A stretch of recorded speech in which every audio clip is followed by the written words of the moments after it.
Hola, bienvenida, bienvenido a esta nueva tutoría. Recíbela y llévala también en tu dispositivo móvil o tableta. Recuerda, esto es tutorías.co. Comillas. Los estudiantes de ingeniería no se distraen, se abstraen, no se desconcentran, se conectan. Comillas.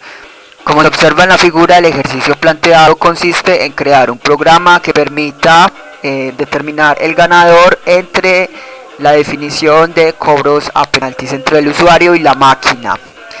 Se plantea la solución en un programa de 66 líneas. Entre las líneas 5 a 8 se incluyen las librerías estándar de lenguaje. System es la librería principal. Recuerde que las librerías son repositorios de funciones que se usan en el programa. Entre las líneas 10 a 66 está el espacio de trabajo llamado cobros penaltis. Entre este espacio de trabajo, entre las líneas 12 a 65, está la clase por defecto program. Entre esta clase, entre las líneas 14 a 64, está el main. Este es el método de inicio del programa.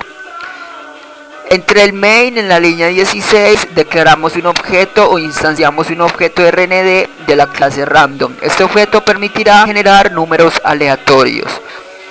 En la línea 18 declaramos de tipo entero las variables chute, tapada, goles jugador y goles máquina. Estas dos últimas se inicializan en 0 y serán contadores entonces.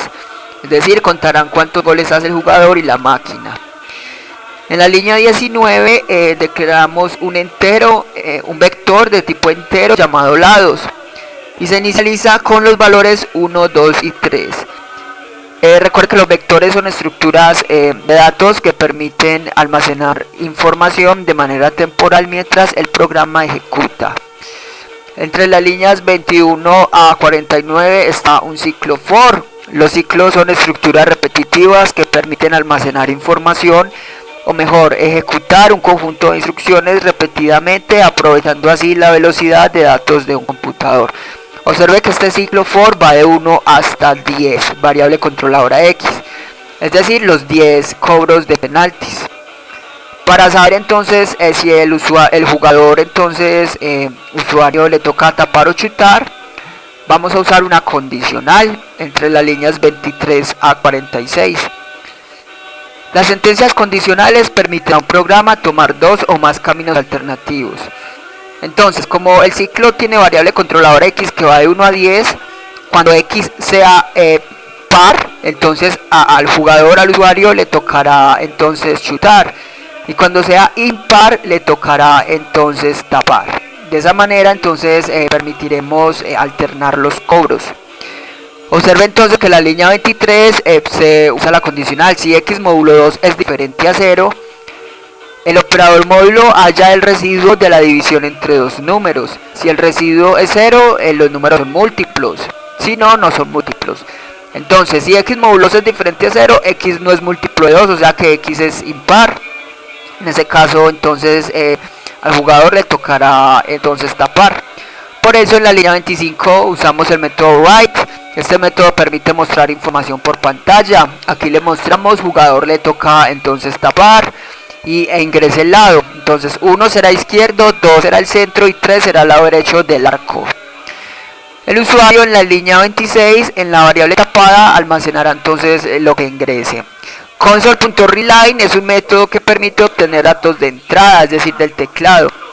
Para obtener el valor numérico entero de este valor que el usuario ingrese, entonces hacemos un casting. Observe que lo que el usuario ingrese se convierte a entero y se almacena en la variable tapada. Y en la línea 27, chute recibe un valor aleatorio del 1 al 3. Es decir, aquí se tomará entonces el chute aleatorio de la máquina. Entonces, para saber si fue o no gol, simplemente la condicional en la línea 29. Si chute de la máquina es diferente a la tapada del usuario, entonces será un gol de la máquina. En la línea 30 se incrementa el contador goles máquina. Y en la línea 31 se imprime gol de la máquina. Y si no, es entonces porque el jugador habrá tapado el chute. Ahora, si no, observe que el si no de la línea 35 es de la condicional de la línea 23. O sea que si X es par, en ese caso al jugador le tocará chutar. En la línea 38 tomamos el chute del usuario y en la línea 39 tapada recibe un valor aleatorio del 1 al 3. Aquí entonces se invierte al jugador, entonces le tocó chutar. Se usa la misma condicional para saber si fue o no gol del jugador. Se incrementa la variable goles jugador. Y en la línea 47 se muestra el marcador parcial. Al salir de este ciclo for ya se habrán procesado los 10 chutes. Este programa se puede mejorar validando entonces si hay un ganador entre los 10 cobros. Usted puede entonces implementar esto a través de otra condicional que determine si hay o no un ganador. Este programa permite cobrar los 10 cobros enteros. Entonces, para mostrar ya el resultado final, en la línea 51 a 62 vemos las condicionales. Si goles jugadores igual a goles máquinas, entonces se muestra que hubo empate. Si no, si el goles jugador es mayor a los goles de la máquina, el ganador fue entonces el jugador. Y si no, el ganador fue la máquina. Esta fue la tutoría, el ejercicio, crear un programa que permita hallar la definición por cobros de penaltis. Repasa la teoría, resuelve nuestro test y practica un algoritmo en el tablero. Si esto te gustó o no, te invitamos a discutirlo y valorar la experiencia de esta tutoría. Recuerda, esto es tutorías.co. Trinamos como @tutorías, posteamos en Facebook y Google Plus como Tutoría Colombia. Pregúntanos, contáctanos, haz parte de nuestra